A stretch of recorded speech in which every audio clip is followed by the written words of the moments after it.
పల్నాడు జిల్లా చిలకలూరుపేటలో మాజీ మంత్రి విడుదల రజనీ చుట్టూ రాజకీయ న్యాయపరమైన ఉత్కంఠ కొనసాగుతోంది.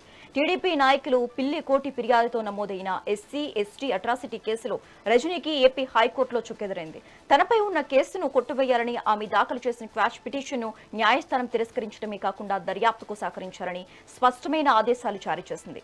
ఏపీ హైకోర్టు ఆదేశాల మేరకు విడుదల రజనీ తన పాస్పోర్ట్ను వెంటనే చిలకలూరుపేట పోలీస్ స్టేషన్లో అప్పగించాల్సి ఉంటోంది. దర్యాప్తు ఉన్నంత కాలం రజనీ దేశం విడిచి వెళ్లకుండా ఈ నిబంధన విధించారు. అలాగే ప్రతి ఆదివారం తప్పనిసరిగా స్థానిక పోలీస్ స్టేషన్లో హాజరై సంతకం చేయాలని కోర్టు పేర్కొంది.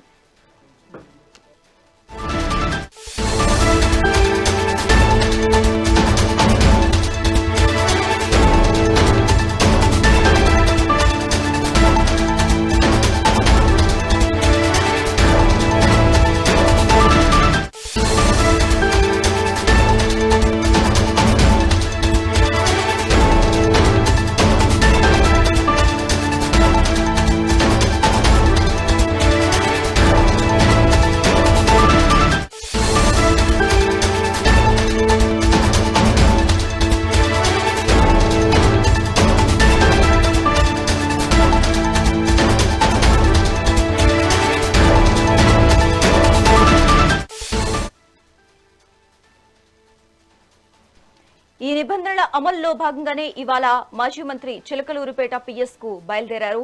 ఒకవైపు రాజకీయ ప్రత్యర్థుల విమర్శలు, మరోవైపు న్యాయపరమైన ఇబ్బందులతో నియోజకవర్గంలో రాజకీయ వాతావరణం వేడెక్కింది. పోలీస్ స్టేషన్ పరిసరాల్లో ముందస్తు భద్రతా చర్యలు చేపట్టారు. విచారణ క్రమంలో విడుదల రజనీ పోలీసులకు ఎలాంటి సమాచారం అందిస్తారనేది ఇప్పుడు ఆసక్తికరంగా మారింది.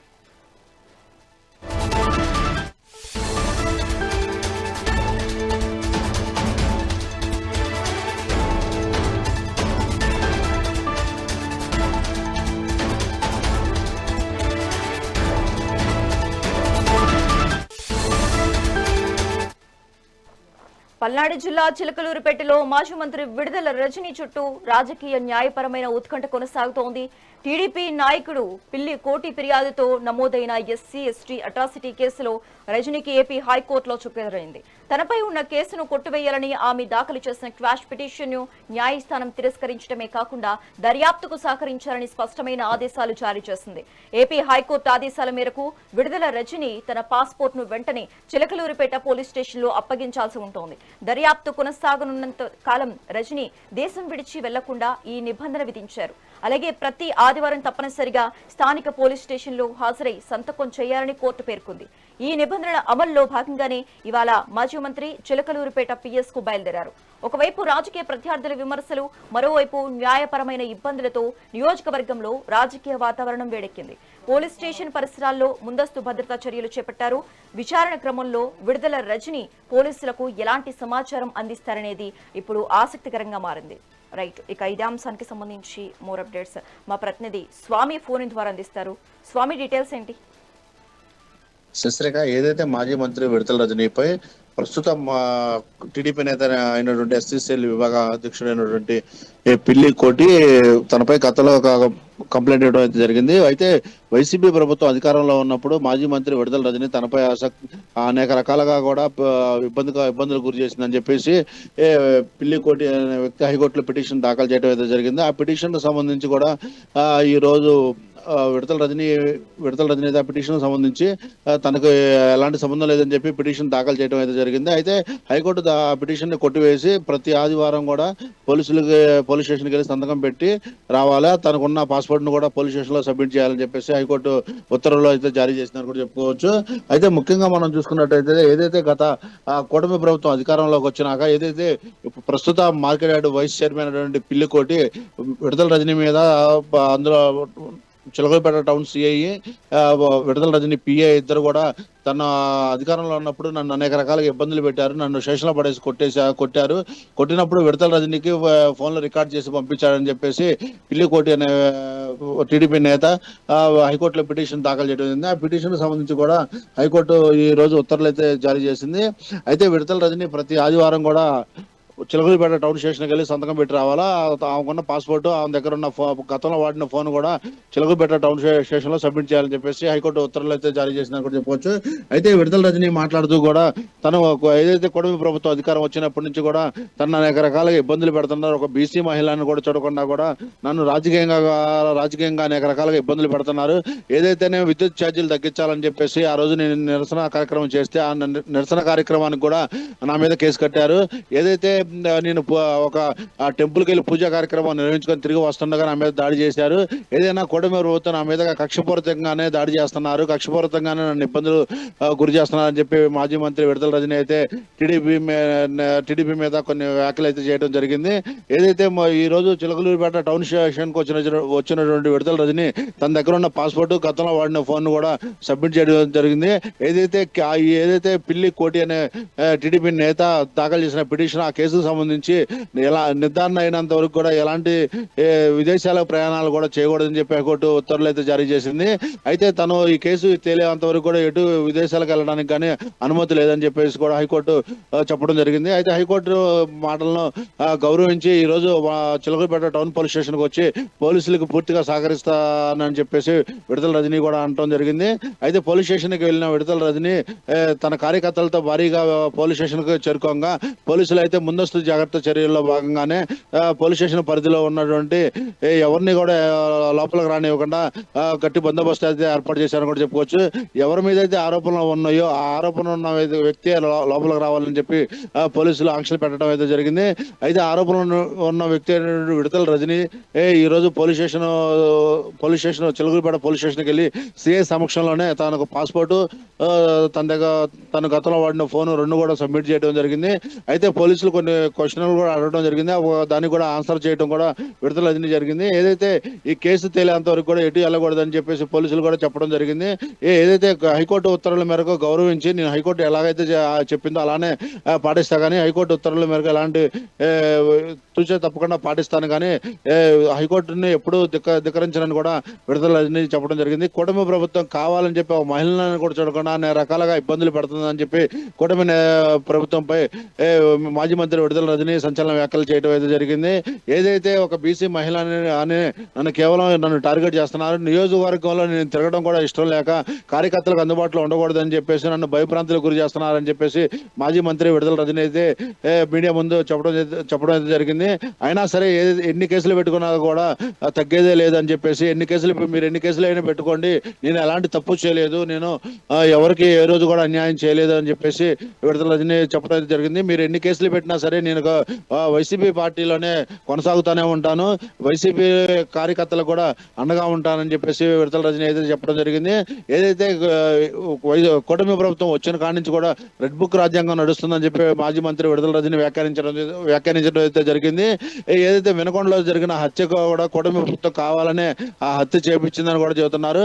ఏదైతే కూటమి ప్రభుత్వం అధికారంలోకి వచ్చిన మరుక్షణం నుంచి కూడా కూటమి ప్రభుత్వం అధికారం వచ్చినాక పాలన మీద దృష్టి పెట్టకుండా వైసీపీ కార్యకర్తల మీద, వైసీపీ నాయకుల మీద దృష్టి పెట్టడం జరిగింది. అందుకు అలా దృష్టి పెట్టడం బట్టే ఈ రోజు లా అండ్ ఆర్డర్ కూడా పూర్తిగా వైఫల్యం చెందిందని కూడా చెప్పుకోవచ్చు.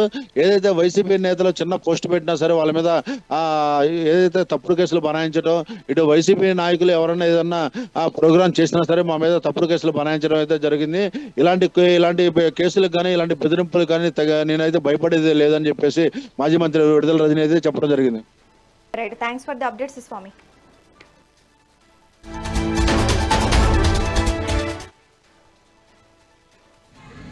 అధికారంలోకి వచ్చాక నా మీద ఒక SC/ST కేసు నమోదు చేయడం జరిగింది.